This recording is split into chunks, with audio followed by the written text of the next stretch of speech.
treated video of how to use the clinical practice guidelines clearinghouse. And so what I'd first like to show you is over here on your links, and I have a few more than you do on your website, but there's one that says library resources. And if you click on that, it's going to direct you to some resources that have been assembled for health science students. And so here we've got Medline. So we've had some introduction to that in a tutorial. CINAHL is a database that's for nursing and allied health journals, and so that's a good one to search if you were looking for information that's more allied health related. And then we have the Cochrane Library. And what I'd like to do is go into this for just a minute. The Cochrane Library is the largest, probably the world's largest collection of systematic reviews. And do you remember systematic reviews were those that we take several small studies and combine them as if they're one large study, and in that you would typically find a forest plot. So let me show you something. This is the Cochrane Collaboration's logo, and the reason that they selected this logo, and I'll see if I could just get it to come up, is do you see that really this is a forest plot, because here's whiskers, and we really can't see the boxes on this small picture of it, but look at this line of no effect and then the diamond. And this is the reason that this logo was selected is the person who started the Cochrane database.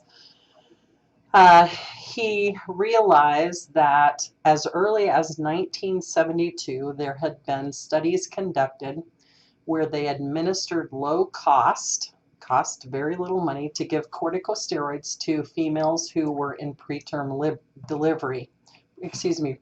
labor, to give them steroids before they delivered that preterm baby to see if it would improve lung maturation. And it did. It resulted in fewer cases of respiratory distress syndrome and fewer cases of death or disability. So at the time, he started to look, and there were 7 studies that if they would have been able to combine those at the time and look at their combined results, they would have found that the combined results showed a decrease of about 30% in the odds that children would die from complications of immaturity due to being born prematurely. The first studies that they did that actually combined the system, or the overall result, were in 1989. And so what Cochrane was frustrated by is saying, think of all the children born between 1972 and 1989, and obstetricians had not realized that the treatment was so effective. They'd heard about it, they did not know or realize it was so effective because they didn't have access, like we do today, to all of the entirety of study after study after study. At that time, systematic reviews weren't done very commonly, and now they are extremely common, where we see smaller studies combined as if they were one large study. So he just said, think of all the people, the babies who probably suffered and died unnecessarily and needed more expensive treatment than was necessary, when if we could have published this information sooner, or if we could have communicated to practitioners how effective this was, we would have had a lot of people saved. So this is a good place to go if you're looking for systematic reviews of something. And you can see it ranges from really high-level medical studies to things such as hypnosis, the effectiveness of hypnosis. So it's not all, intense medicine, and it involves alternate therapies as well. All right, now this week, one of the tools that you're asked to use is Guidelines.gov, and what this links you to is the National Guideline Clearinghouse. So if I were charged with finding out something for a family member because they know you're in healthcare, or if you have a personal concern, maybe you injured your back and you're wondering if it's being treated correctly and effectively. Maybe you have a child who gets frequent ear infections and you wonder if their otitis media is being managed correctly. Maybe it's that you've been charged at work with finding a policy or protocol that could address issue X or Y or Z, fill in those blanks. And you want to see, has something already been done on this? As popular as guidelines are, as common as they are, it's likely that something's already out there. And so what I'd like to do is show you a personal example of how this could help. This is my granddaughter, Kailani, and Kailani is now a little bit more than a year old. She was born with torticollis, which means that one side of her neck was shorter, so in utero, her head was probably cocked to the side, and so the neck muscles on one side developed longer than they did on the other side. And you can see there was a little bit of not dysplasia, but orthotically, her head shape was a little bit different on one side, and a lot of that's been corrected. But she still has this issue with torticollis, and it's more than just a physical appearance issue. It can affect how her spine grows, it can affect how her ear grows, it can then affect speech and language because it affects the jaws. Isn't that amazing? That simple little kink in your neck could cause that. So they've tried physical therapy and other types of things. But let me show you. You're going to choose any topic of your choice that's healthcare related and search this site, and you may or may not find something. So one of the things I wondered about is helmet therapy in children who are born with different shapes to their head.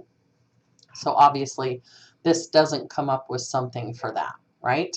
That's not what I was thinking of. What I can put in though is, let's put in torticollis. Oops. And see what I get back. And I'll just use this as an example. So I can further filter this. I could do an advanced search, and just like we did advanced search on Google, you have lots more choices on what you can do. Is it a population of adults? Is it a population? Chances are the more specific I make that, the less I'm going to find. And I only found 5 resources, so I don't feel it's unreasonable that I can look through these. I can look at the dates that they were last revised. So when were they developed? When were they revised? I can see who the focus organization was that developed these. So physical therapy management for congenital torticollis, which is what she had. Infant development with plagiocephaly and torticollis. Gastroesophageal reflux must be associated with patients with torticollis. Chronic neck pain, this looks like it might be more any population that has chronic neck pain. I'm guessing that's more an adult focus. So what I'm going to take right now is, let's take this one, put by the American Physical Therapy Association, and let me use this as a way to introduce you to what you're going to find at this website. So let's say you find a guideline on something. You're going to kind of orient yourself, just like we did with our medical journals, with our journal studies. Let's see what this is telling me. So it tells me the scope of it. It tells me the guideline categories that this might fit into, and that's fine. I'm going to skip to this though, your guideline objective. So this guideline is going to focus on these bulleted items. So primarily because it was put together by the Physical Therapy Organization, it's going to focus on PT management of infants or children with torticollis. There's my population. These are the things they considered. And so if I wanted more on identification and referral, I know that I go to section 1. If I want more in physical therapy interventions, I know that I go to section 3. So here are their main bulleted points. And then they tell me how they collected the evidence. And then here's their ranking of it. So within each clinical practice guideline, there's going to be somewhere where they define and outline the ranking. So level 1, do you see level 1 evidence in this guideline means evidence obtained from cohort studies, randomized controlled trials, meta-analysis, systematic reviews. Remember that evidence pyramid? Level 2 evidence, they found it from cohort studies, randomized controlled trials, and you say, what's the difference? Well, a critical appraisal score of less than 50% of the criterion, they'll tell you about that score that they developed up here. Okay, case control studies or retrospective studies, those that go back in time, are going to be given class 3 or level 3 evidence. Case studies and case series, level 4, and expert opinion, level 5. Now, again, this could be the same with the clinical practice guideline. You find that they use the same level of evidence, but it's always best to match the rating scheme or the scale within your clinical practice guideline to help you understand what that means then.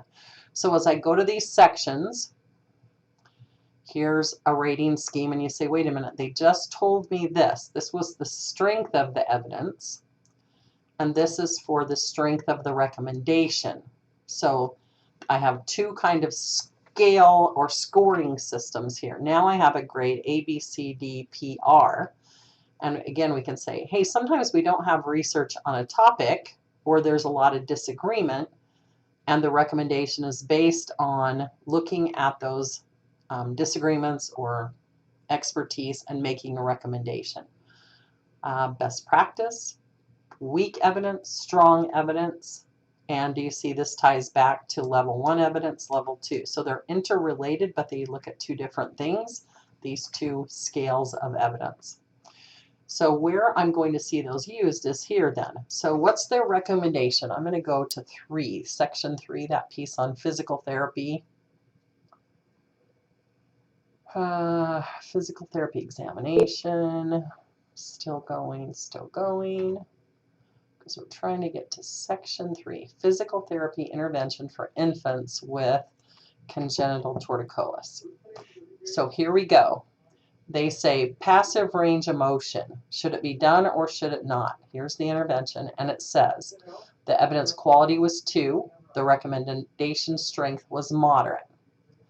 So they have moderate evidence to support, and it was based on level 2 quality, so that was randomized controlled trials that were less than 50% of their criteria threshold.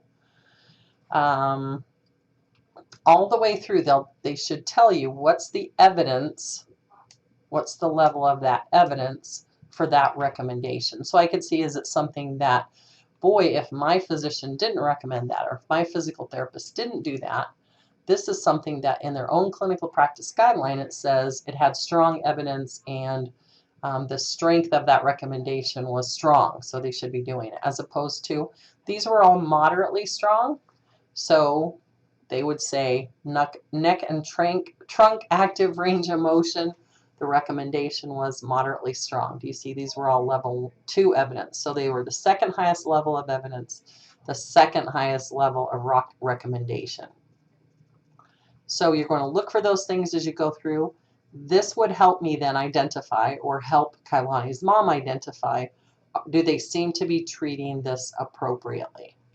So as you look through that, I hope you have luck finding something. You can put in lay people's terms and see what you find.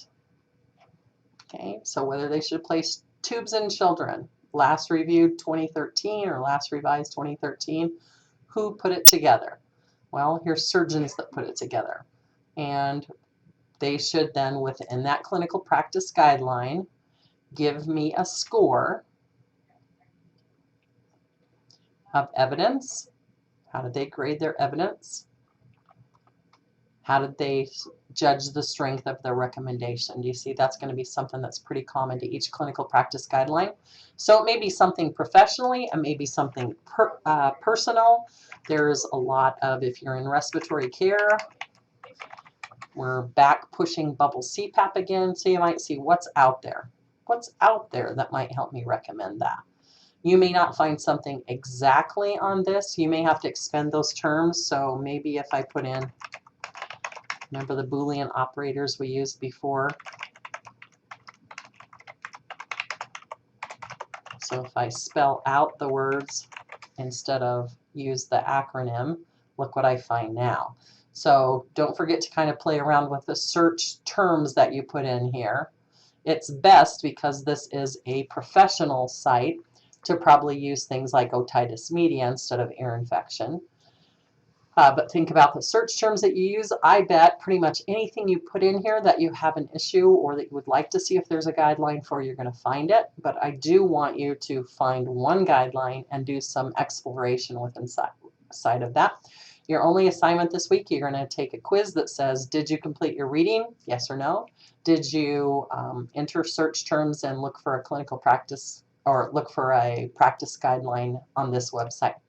So good luck with your assignments this week, and I appreciate your hard work in this class, and I hope that you find this National Guideline Clearinghouse or the Cochrane database or some of the other library resources that you have access to helpful. Now I have to find where my little off switch